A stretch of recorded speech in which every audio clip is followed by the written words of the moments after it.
அனைவருக்கும் வணக்கம். இந்த செய்தியை பாருங்கள். பெண்களை பாதுகாக்க அபராஜித சட்டம், பாலியல் குற்றங்களுக்கு மரண தண்டனை. மேற்கு வங்க சட்டப்பேரவையில் ஒழுங்காக தீர்மானம் நிறைவேறியது.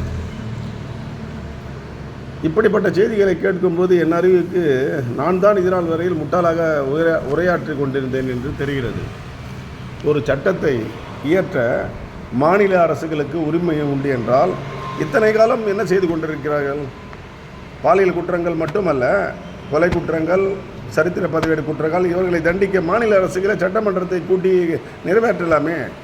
நான் என் அறிவை கேட்டு வரை சிந்தித்தது, இறந்து போன நமது சட்ட மேதை அம்பேத்கர் அவர்கள் பிறந்து மீண்டும் வந்த பிறகுதான் இந்திய அரசியல் சட்டம் மாறும் என்ற ஒரு நினைவோடு தான் வாழ்ந்து கொண்டிருந்தேன். இப்பொழுதுதான் தெரிகிறது, மேற்கு வங்காளத்தில் சட்டமன்றத்திலே ஒரு பாலியல் குற்றத்துக்கு மரண தண்டனை வழங்கலாம் என்ற சட்டம் நிறைவேற்றப்பட்டிருக்கிறதாம். இதிலும் ஒரு சந்தேகம். சட்டம் நிறைவேற்றப்பட்டிருக்கிறது, அது செயல்முறைப்படுத்த மத்திய அரசின் ஒப்புதல் வேண்டுமா? அப்படி என்றால் நிச்சயம் கிடைக்காது. ஏனென்றால் இந்தியாவிலே பாலியல் தொல்லை மட்டுமல்ல, பாலியல் தொழில் செய்யவும் அரசாங்கத்தால் வரி வசூலிக்கப்பட்டு அதற்கான அனுமதியும் வழங்கப்பட்டு கொண்டிருக்கிறது என்பதை நாடே உலகமே அறியும். அதாவது விபச்சார தொழில் நடக்க அரசாங்கமே ஆதார் அட்டையுடன் அனுமதி வழங்கி இந்தியாவிலே ஒரு மாநிலத்தை உருவாக்கி கொண்டிருக்கிறார்கள் என்பதை மறுக்க முடியாத உண்மை. அப்படி இருக்கும்போது சட்டப்பேரவை, மாநிலங்களின் சட்டப்பேரவையில் இருக்கக்கூடிய அதாவது எம்எல்ஏ, எம்பி, அமைச்சர் பெருமக்கள் இவர்களெல்லாம் சேர்ந்து ஒரு சட்டத்தை நிறைவேற்றினால் அது இந்திய அரசியல் சட்டம் ஆகுமா என்பதுதான் எனது கேள்வி. அப்படி ஆகும் பட்சத்தில் இதனால் வரையில் இந்தியா சுதந்திரம் அடைந்த பிறகு குற்றங்கள் பெருகும்போது அந்த குற்றத்துக்கு ஏற்ப தண்டனையை மாற்றி அமைக்க ஏன் சட்டசபையில் தீர்மானம் நிறைவேற்றப்படவில்லை? இந்தியாவில் இருக்கும் மொத்த மாநிலத்தையும் நான் கேட்கின்றேன். இப்பொழுது இங்கே பரவி கொண்டிருக்கின்ற இந்த வதந்திகள் சினிமா துறையில், நாடகத்துறையில், கலைத்துறையில் நடந்து கொண்டிருக்கின்ற இந்த பாலியல் குற்றங்களும் சரி, இந்தியாவில் அனைத்து மாநிலங்களும் ஏற்பட்டக்கூடிய பாலியல் குற்றங்களும் சரி, அந்தந்த மாநிலங்கள் ஏன் இந்த சட்டத்தை நிறைவேற்றவில்லை?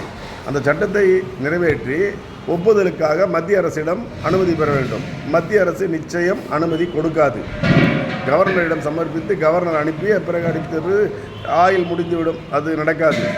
ஏன் நடக்காது என்றால், நமது இந்தியாவில், பாரத நாட்டில் பெண்களை தெய்வமாக வணங்கக்கூடிய ஒரு நதிகளும் சரி, மலைகளும் சரி, மற்ற இயற்கை வளங்களும் சரி, பெண்களை தெய்வமாக வழிபட்டு வரக்கூடிய நமது இந்தியாவில் பாலியல் தொழிலுக்கென்றே அரசாங்கத்தால் வரி வசூலிக்கப்பட்டு அனுமதி வழங்கப்பட்டு கொண்டிருக்கிறது. அதை வன்மையாக கண்டித்து இந்தியாவிலே இப்படிப்பட்ட செயல்கள் நடக்கக்கூடாது என்றது என்றைக்கு இந்திய அரசாங்கம், இந்தியர்கள் இந்திய பண்பாடோடு நடந்து கொள்கிறார்களோ அன்றைக்கு தான் இந்த பாலியல் குற்றங்கள் தொடராமல் இருக்கும் என்பதுதான் என் கருத்து. எனவே மும்பையிலே, மகாராஷ்டிரத்திலே இருக்கக்கூடிய விபச்சார விடுதிகள் அரசாங்க அனுமதியோடு நடக்கப்பட்டு கொண்டிருக்கின்ற அந்த விபச்சார விடுதிகள் அனைத்தும் மூடப்பட வேண்டும். பெண் கடத்தல், பெண் விபச்சாரம், இப்படிப்பட்ட காரணங்களுக்காகவே அங்கு இந்த பாலியல் தொழில் நடக்கிறது. எனவே இதை வன்மையாக கண்டித்து சட்டங்கள் திருத்தப்பட வேண்டும். அதே சமயத்தில் சட்டங்கள் என்ன வேண்டும் என்றால், குற்றவாளிகளுக்கு அதிகபட்ச தண்டனையும், குற்றங்கள் மேலும் செய்யாமல் இருக்க தண்டனையும், சிறைத்துறையிலே அவர்களுக்கு சலுகைகளும் இவைகளும் வழங்கக்கூடாது என்பதை நான் பலமுறை வலியுறுத்துகிறேன். இன்றும் அதை தான் சொல்கின்றேன். நன்றி, வணக்கம்.